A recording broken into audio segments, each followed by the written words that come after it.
Yeah, okay, so I do think so we're theoretically supposed to start day 25 and roll to the end here.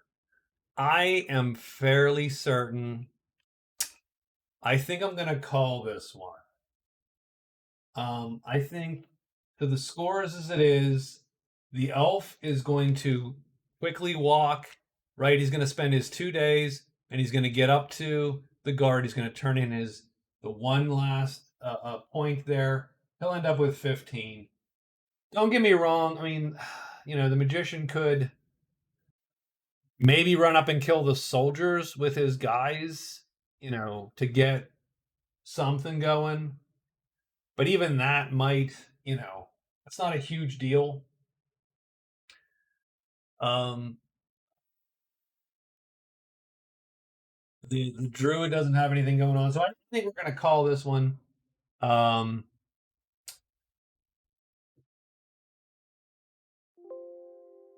and I mean, I hate to bag it early, but I definitely think that we are sort of played this one out.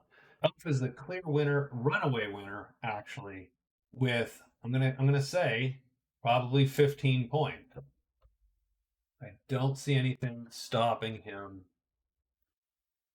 And strangely enough, the spirit possessing, you know,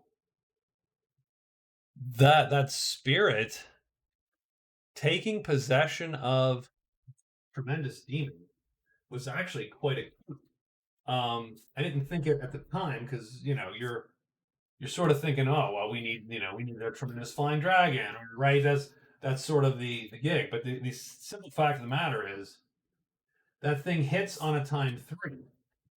And because it's a tremendous monster, it hit on a time 3, takes away one of the biggest problems with the ambush bowman, which is it is just possible they don't kill a thing in 2 rounds, or they have to spend. You've seen, heck, there was a fight. I spent 6 rounds fatiguing, 2 chits just to get it to go 6 rounds. I still didn't kill anything, and still didn't get it going. So ultimately, the elf, I think, won that game easily. He used the Royal Scepter, the Shielded Lantern came in handy in Borderland. Even hired the Porter to carry the stupid blasted jewel. The Possessed Spirit turned up big, killed a lot of creatures for him.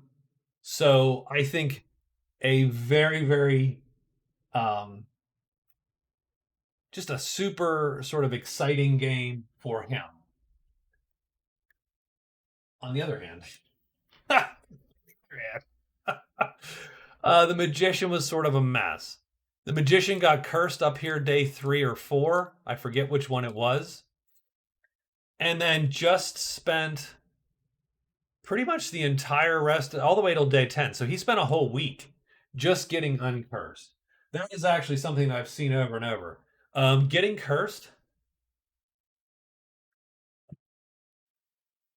and he was close to the chapel. It just so happened that a bunch of crap happened, and he sort of got jammed up in the ruins and couldn't get to the chapel.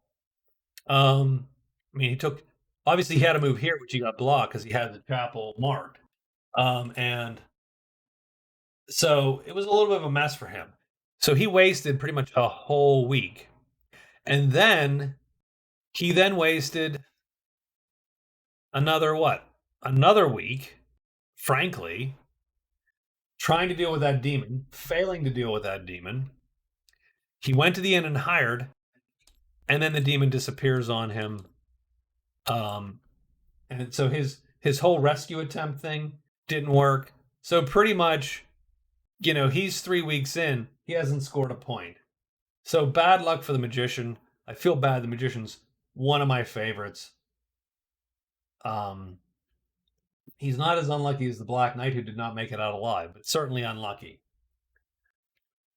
I think the Druid did very well. He scored the points that he was going to score, in the sense that, the Druid in this game is very much a mover, because He can often move with impunity.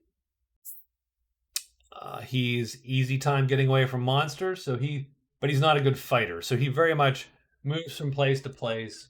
I found it fascinating that he ended up with. I do think that is something that I should always remember with the druid. He's immune to curses. He should be learning every possible spell he can. With a caveat, he only has 2 types, so he's sort of boned there. So that is actually, strangely enough, sort of a fascinating case for. Oh, what is it? Let me look now.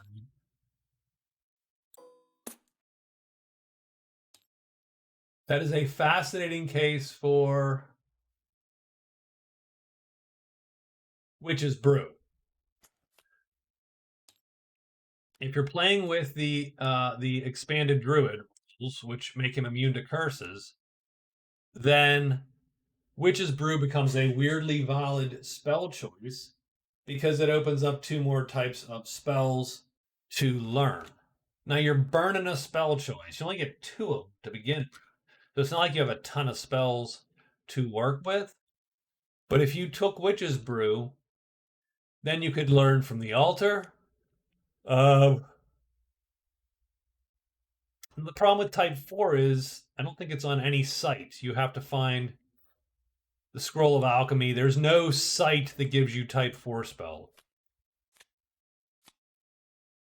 So that's a little bit less enticing. Because you're only opening up a single type of spell. If you were opening up 2 types, now again, you can find the Enchanter's Skull or the Scroll of Alchemy or whatever.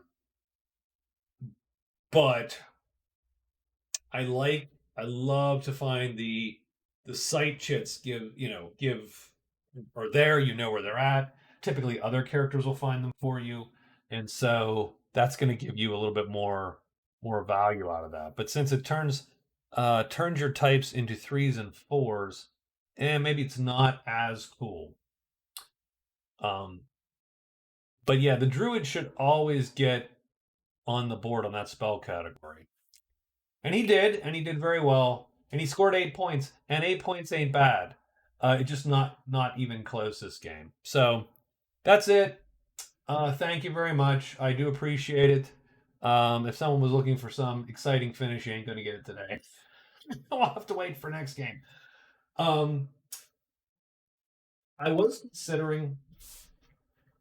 So the reason I did 4 characters was originally I was doing this tournament thing. I was considering dropping to 3 characters, only because it's just easier to manage 3 characters. So I don't. Something to think about. I'm also trying to think of different formats for these games that might be interesting. But again, not 1,000% sure. So anyway, I will see you all again later. Hope to comment, please. Like a video, maybe that helps out. I don't really care too much in the sense that I'm not doing this for a living. I'm just doing it because I love Magic Realm in a weirdly obsessive way. But if you like the video, please hit the button. Thank you. Talk to you later. Bye-bye.